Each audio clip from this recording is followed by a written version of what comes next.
चरणम शरणम गच्छामि। मैं राधा रमन त्रिपाठी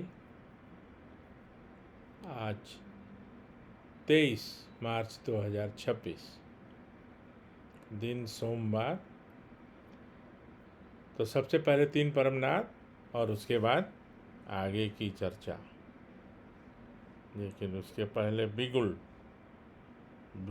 बिगुल यानी 15 मिनट का अलार्म टाइमर, जस्ट यादगारी के लिए। तो हाँ, सबसे पहले 3 परमनाथ।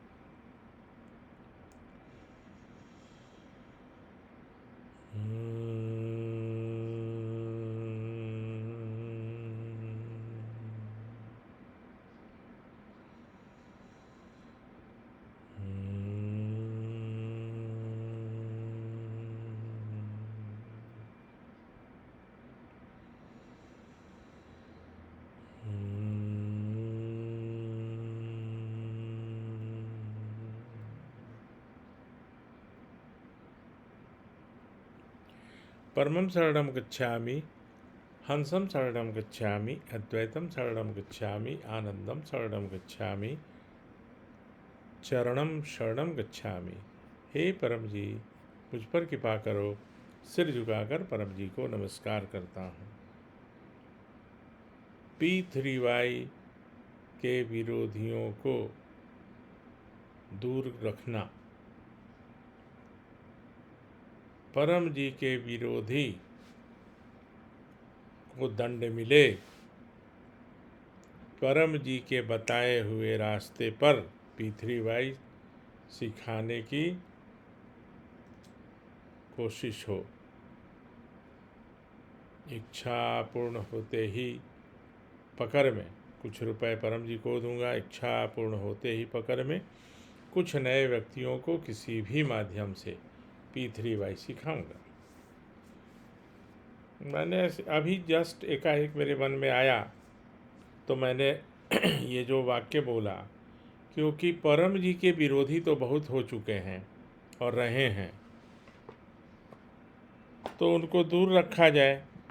परम जी दूर रखिए उनको, क्योंकि वो बाधक बन रहे हैं और बनेंगे आगे चल के। जैसे कि जब कोई ऋषि मुनि यज्ञ करते थे तो राक्षस लोग आके और कुछ कुछ विघ्न बाधा उत्पन्न करते थे। खून फेंक देते थे, हड्डी फेंक देते थे हवन कुंड में, तो मुश्किल होता था। तो आज भी उसी रूप में है लोग, कुछ न कुछ करते रहेंगे जिससे P3Y के अगेंस्ट में सब कुछ जाए। और उनको तो स्वार्थ है सिर्फ, उसके अलावा कुछ तो है ही नहीं। तो परम जी आप देखिए, और सब आपके नज़र में व्याप्त है। आपके में सब आप देख रहे हैं कि कौन क्या कर रहा है। मेरे पर भी कुछ लोग लांछना लगाते हैं क्या, कि मैंने तो परम जी को जाना ही नहीं, देखा ही नहीं, न उनका वचन सुना। इसीलिए मैं कुछ ऐसी बातें करता हूँ कि यहाँ नहीं जाओ, वहाँ नहीं जाओ। माता पिता को मैं छोड़ने की बात नहीं कर रहा हूँ और न करता हूँ, लेकिन माता पिता भी जब अन्याय करने लगे तो बताना तो पड़ेगा कि भाई आप अन्याय कर रहे हो, आप गलत रास्ते पर चल रहे हो।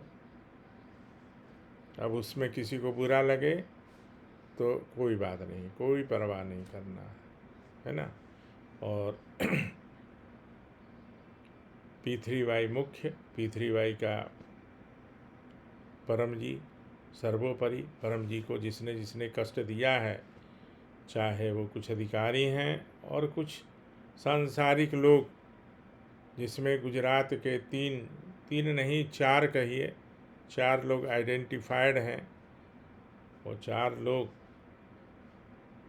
को परम जी से निवेदन करता हूँ कि उनकी बुद्धि ठीक करिए और उनको न्याय के अंतर्गत उन्हें दंड अवश्य मिले, क्योंकि वो आज नहीं तो कल वो तो सामने आएगा ही, है ना। और मैं उसमें कोई कसर उठाने वाला नहीं हूँ। तो खैर ये बात हो गई, दिमाग में आई और बताना ज़रूरी इसलिए कि बहुत लोग भ्रमित हो रहे हैं बेचारे, यहाँ जाओ वहाँ जाओ, लकड़ी लो, कटार पहनो। अरे कटार क्यों पहनो, ज़रूरत क्या है? परम जी स्वयं सुरक्षा देते हैं, तो कटार क्यों पहनो, है ना? तो अभी क्या हुआ कि बहुत हाल में मेरी एक आदत भी है और एक जिज्ञासा भी रहती है, कोई भी चीज़, चाहे खाने पीने की चीज़ हो या दवा हो, एनीथिंग हो, तेल हो, कुछ भी हो, तो उसमें आजकल तो मैंडेटरी है ना एक्सपायरी। जैसे मधु का कोई एक्सपायरी नहीं होता है। 5,000 वर्ष भी अगर हो, एक खाने पीने की चीज़ में, एक जानकारी की बात भी बता रहा हूँ, और ये भी परम जी ने बताया, आप लोगों में से बहुत कम लोगों को मालूम होगा। एक ही वस्तु है जिसका एक्सपायरी नहीं होता है, और वो है हनी। तो हम लोग उतने दिन तो जिंदा रहेंगे नहीं, लेकिन अगर 5,000 वर्ष तक भी अगर सही से रखा जाए तो उसकी एक्सपायरी नहीं होती है। बहुत अच्छी जानकारी है। पूरे, चाहे वो जो भी हो, तेल हो, घी हो, मधु एक है जो सिर्फ कभी एक्सपायर नहीं होता। मैं एक्सपायरी पर आने वाला हूँ, क्यों ये चर्चा छिड़ी।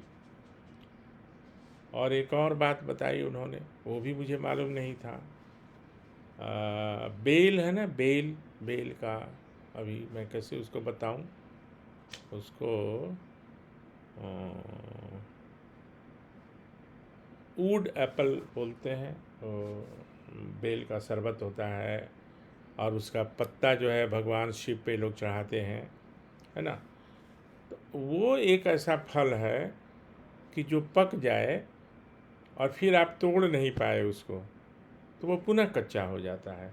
वो भी पूरे विश्व में एक ही फल है। कौन सा फल है? बेल। अंग्रेजी में उसको शायद वुड एप्पल बोलते हैं, हम लोग तो बेल बोलते हैं। बिल्व पत्र माने उसका 3 पत्तों का एक पत्ता होता है ना, जो शिव पे चढ़ाया जाता है। तो वो एक ऐसा फल है कि अगर आप नहीं तोड़े तो वो पुनः कच्चा हो जाएगा, फिर अगले सीजन में फिर पकेगा। क्योंकि बाकी सारे फल तो गिर जाते हैं, जैसे आम हो, कोई भी फल हो, एप्पल हो, तो ख़राब हो जाएगा। अगर पक गया, नहीं तोड़ेंगे तो फिर थोड़े ना कच्चा होगा, वो फिर ख़राब हो जाएगा या गिर जाएगा पेड़ से। वो गिरता भी नहीं है, वो उसी में लटका रहेगा, फिर कच्चा हो जाएगा, पूर्व माने पहले जैसा। तो परम जी पूरे ब्रह्मांड के सबसे अच्छे आयुर्वेद के ज्ञाता थे, क्योंकि आयुर्वेद की बहुत बातें परम जी के पास ऐसी ऐसी थी जो आम आदमी को ऐसे मालूम नहीं है, अवगत नहीं है उसके। और परम जी की एक बहुत बड़ी इच्छा अधूरी रही कि हॉलिस्टिक सिस्टम ऑफ मेडिसिन के लिए उनकी बड़ी इच्छा थी कि एक ही कैंपस में सारे तरह के उपचार की व्यवस्था हो, बने ट्रीटमेंट की, है ना। तो उसमें एलोपैथी, होम्योपैथी, आयुर्वेदिक, क्योंकि उसके लिए बहुत बड़े जगह की ज़रूरत थी और सहयोग की, सरकार के सहयोग की। तो शंकर दयाल शर्मा, दो थे, शंकर दयाल सिंह जो बिहार के थे, बाद में एक झारखंड में चले गए, और एक थे शंकर दयाल शर्मा जिनके दामाद थे ललित माकन। तो शंकर दयाल शर्मा जब मेंबर ऑफ पार्लियामेंट थे तो वो परम जी के संपर्क में आए, उनके घुटने में दर्द होता था, और परम जी के विधि से उनका दर्द ठीक हो गया। अब फिर वो राष्ट्रपति बन गए, प्रेसिडेंट ऑफ इंडिया। मैं उनका पत्र देखा हूँ, परम जी ने मुझे दिखाया था। तो जब तक वो मेंबर ऑफ पार्लियामेंट थे तो आना जाना सब करते रहते थे, और जब राष्ट्रपति बने तो परम जी की एक बड़ी इच्छा हुई कि चलिए अब तो आप सर्वोच्च पद पर हैं, तो हॉलिस्टिक सिस्टम ऑफ मेडिसिन के लिए आप सरकार से अनुमति दिलवाइए। तो क्योंकि परम जी को किसी से सीखने की ज़रूरत थी नहीं, वो one of the best surgeon of India रहे हैं। और परम जी एक ऐसे डॉक्टर थे, आज मैं फिर एक बात बता रहा हूँ, जो हार्ट और ब्रेन दोनों का ऑपरेशन करते थे। बाकी लोग तो हार्ट स्पेशलिस्ट होते हैं, न्यूरोलॉजिस्ट होते हैं, किसी खास एक सब्जेक्ट में वो स्पेशलिस्ट होते हैं। परम जी दोनों ऑपरेशन कर सकते थे और करते थे। तो शंकर दयाल शर्मा उस समय के तत्कालीन राष्ट्रपति ने मजबूरी बताई कि अब थोड़ा देखना पड़ेगा। और उसी समय परम जी ने एक ऐसा पत्र उनको लिखा जो एक आम आदमी राष्ट्रपति को क्या किसी को नहीं लिख सकता है। गाली भरे अंदाज में, गाली भरे मतलब नॉट माने भलगर गाली, लेकिन सभ्य भाषा में जो होती है वो, तो काम पड़ने पर सब है। अरे तो राष्ट्रपति हो गए तो क्या हो गया, परम जी से बड़े थोड़े ना हो गए। तो परम जी बहुत ही उनकी इच्छा रही, ऐसे तो उनकी बहुत सारी अधूरी इच्छा रह गई, लेकिन हम लोग को पूरा करना है, क्योंकि कुछ लोग तो जानबूझ के उनको कष्ट में डाल दिए, है ना। अब ठीक है, समय आने पर सबको दंड तो मिलेगा ही, वो प्रकृति दंड देगी। मेरे लिए जो कहते हैं लोग ना कि जो गलत बात बोलेंगे उनको प्रकृति दंड देगी, यही बात मैं रिपीट कर रहा हूँ कि प्रकृति तो दंड देना शुरू कर दी है। तो अब एक्सपायरी की बात है कि मैं किसी दुकान में गया था और दवा तो बहुत सीरियस चीज़ है ना। मान लीजिए कि दवा एक्सपायर हो गया और आप दुकान में रखे हुए हैं, तो मैंने उनको कहा, और मैं तो ट्विटर पर बहुत एक्टिव हैं, करीब 4,500 हमारे फॉलोअर हैं। मैं कुछ भी लिखता हूँ तो 4,500 लोगों के पास तो एक सेकंड में जाता है, सेकंड में, मिनट नहीं। और उसमें कोई अगर उसको रीपोस्ट करते हैं तो लाखों लाख लोगों के पास चला जाता है। तो वो क्षमा मांगने लगे, बल्कि बहुत गलती हो गई है ये दुकान में। तो ऐसे लोगों को बताना है कि भाई पत्र करो, और तो या तो तुम्हारा पहले बिक जाएगा या तुम्हारे नोटिस में आ जाएगा। तो ऐसा सब चीज़ के लिए है उसमें। परमं शरणं गच्छामि, हंसं शरणं गच्छामि, अद्वैतम शरणं गच्छामि, आनंदम शरणं गच्छामि, चरणम शरणं गच्छामि। हे परम जी, मुझ पर कृपा करो। सिर झुकाकर परम जी को नमस्कार करता हूँ। दवा एक्सपायर होने के पहले बिक जाए, इच्छा पूर्ण होते ही पकड़ में कुछ रुपए परम जी को दूंगा, इच्छा पूर्ण होते ही पकड़ में कुछ नए व्यक्तियों को किसी भी माध्यम से P3Y सिखाऊंगा। तो ये दवा के लिए था। अब वो दवा एक्सपायर होने के पहले बिक जाएगा। होता है ना कभी डिमांड, क्योंकि इतने तरह के हज़ारों तरह की दवाएं होती हैं, उसमें किसी चीज़ का डिमांड कम हुआ तो वो रखा रह जाता है, एक्सपायर कर जाता है। वैसे रूटीन में उसका जांच होना चाहिए, उसको हटा देना चाहिए, क्योंकि उसमें जीवन का सवाल है। गलत दवा या एक्सपायरी का दवा खा लेने से दुर्घटना हो सकती है, तो वो बिक जाएगा। तो ये अंडा के लिए भी, तो अंडा सड़ने के पहले बिक जाए, सब्जी साग भाजी सूखने के पहले बिक जाए, मांस सड़ने के पहले बिक जाए, मछली सड़ने के पहले बिक जाए, है ना। तो ये बिक जाएगा। 8वां वाक्य बोल के 9वां वाक्य सिर्फ बोल रहा हूँ, और 10वां 11वां तो बोलना ही है।